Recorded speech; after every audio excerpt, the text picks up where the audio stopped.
guztiei, bildu zenetik, horren denbora gutxian. Gaurko agerraldi honen helburua da, gaur goizean izan diren atxiloketa horiek salatzea. Dakigula, momentuz behintzat, lau lagun atxilotu dituzte, eta azken informazioek diotenez ez da baztertzen bestelako lagunen bat edo personaren bat ere atxilotzea. Atxiloketa hauen arira, sortutik ezker abertzaletik honako hausnarketa hauek mahai gaineratu edo plazaratu nahi ditugu. Batetik, atxiloketa hauek zein kontestutan ematen diren nabarmendu beharreko kontua dela iruditzen zaigu. Gauza jakina da, honetan ezker abertzalea lanean ari dela, herri honetan aurreko ziklo politikoa behin betirako itxi dadin, eta azken batean eta erakundeak ziklo berri honi behin betiko ekarpen bat egin diezaion. Urrats, erabakigarria egin dezan. Hori da, atxiloketa hauek ematen direneko, eman direneko kontestua. Horrek agerian uzten duena, da, azken urte luzetan salatu duguna. Eta da, badirela sektoreak, Espainian estatuan, ez dutena nahi aurreko ziklo hori itxi dadin, eta definitiboki ziklo politiko berri bat zabaldadin gure herrian. Eta ez dute nahi, arrazoi simple bategatik, gogorra izanagatik egia dena. Eta da, erosoago zeudela aurreko ziklo politikoan. Erosoago zeuden konfrontamenduaren, nolabait gerra irekiaren ziklo batean, simpleki, etekin politikoa ateratzen zutelako egoera horretatik. Erosoago zeuden, eta bestelako motibo bat ere, badute, nolabait ziklo itxiera hori, kosta da kosta, oztopatzen saiatzeko, herri honetan, aspaldi honetan, nolabait ibiltzen saiatzen ari garen bakebide hori lehertarazteko. Eta da, ez daukatela eskaintza politiko demokratikorik Euskal Herriarentzat. Ez Euskal Herriarentzat, ez eta Kataluniarentzat ere. Azken hilabete luzetan ikusteko aukera izan dugun bezala.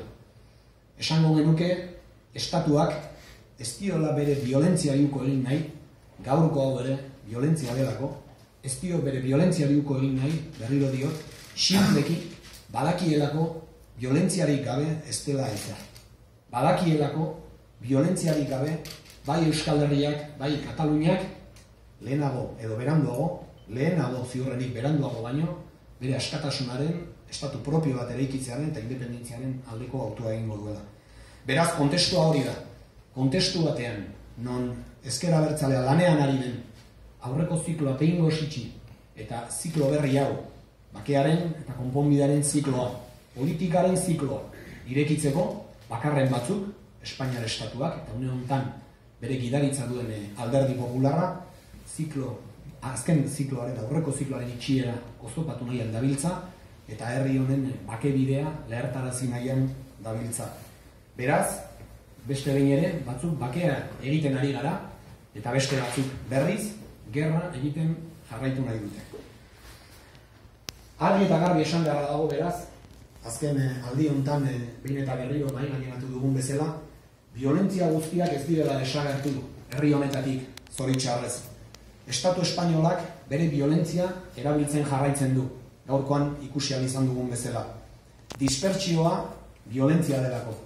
Egungo salbuespenezko politika penitentziarioa mantentzea violentzia delako. Gaixorik diren presoak espetxean mantentzea violentzia delako. Eta garaien eta garaituen errelato bat inposatzen saiatzea ere violentzia da. Argi eta garbi esan beharra dago. Hemen bakarren batzuk sinetsarazi nahi digute herri hontan ez dela gatazka politikorik izan. Bakarren batzuk sinistarazi nahi digute herri hontan ez dela, edo ez direla milaka eta milaka torturatu izan. Sinistarazi nahi digute gezurrutxa direla estatuaren bizkar gainean diren azken batean ehunka eta ehunka hildakoak. Estatu bortizkeria, estatu terrorismoaren biktima horiek ez direla existitu edo ez direla existitzen. Hori guztiak sinistarazi nahi digute. Eta behin eta berriro esan dugun bezala, ezker abertzaletik esan behar dugu, ez dugula onartuko gezurrezko errelato bat eraiki dadin.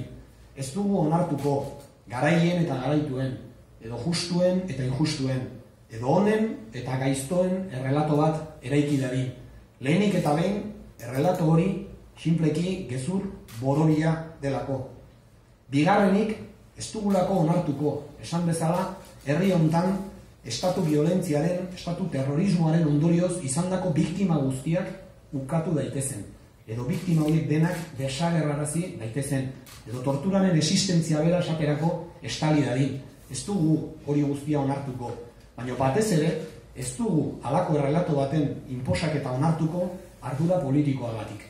Gauza jakina delako, halako errelato baten gainean, nolabait parametro horietan oinarrituko den errelato baten gainean, ez dagoela gatazkaren konponbide oso justu eta irankor bat eraikitzerik. Parametro horien gainean nekez egin ahal izango da elkar bizitzaren eraikuntzarik, nekez eraiki ahal izango da herri hontan bake oso justu eta irankor bat.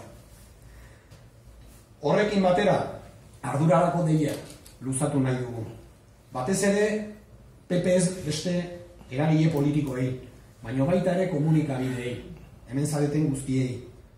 Esan nahi duguna da, errelato horri kobertura emateak, edo garaien eta garaituen errelato horren inposaketari nola baite oksigeno emateak ondorio hauek dakartza. Badakar ondorio bezala, Estatu Espainolak eta PPek bere gerra estrategiarekin aurrera segitu ahal izatea. Badakar ondorio bezala, herri honek behingoz aurreko zikloa itxi ahal ez izatea eta ziklo berri bat zabaldu ahal ez izatea. Horregatik dei egiten diegu. PNV-ri, Geroa Bairi, Podemosi, Izquierda Ezkerrari, PSE-ri eta PSN-ri. Ez diezaioten segidismorik egin, PP-ren asmo horri. Ez diezaioten oxigenorik eman, bakearen etxaiei. Azken bakean hori delako jokuan dagoena. Herri honen bakea. Zentzu hortan, garbi adierazi nahi diegu. Edo bakearen eraikuntzarekin gaude, edo bakearen etxaiekin. Guk garbi dugu, zein beharko lukeen autuak. Bukatzeko, deialdi hainbat egin nahi ditugu. Batetik, gaur arratsaldean bertan, sortu, Ezker Abertzaleak mobilizazioak deitzen ditu herri eta auzo guztietan. Bakearen eta askatasunaren alde lelopean. Hortik aurrera, prest agertzen gara, bestelako eragileekin, PPS besteko eragileekin harremanetan jartzeko eta egoera aztertu eta guztien artean egoera honi behar besteko edo behar bezalako erantzun bat emateko. Esan bezala hori delako jokoan dagoena. Herri honen bakea eta askatasuna. Decía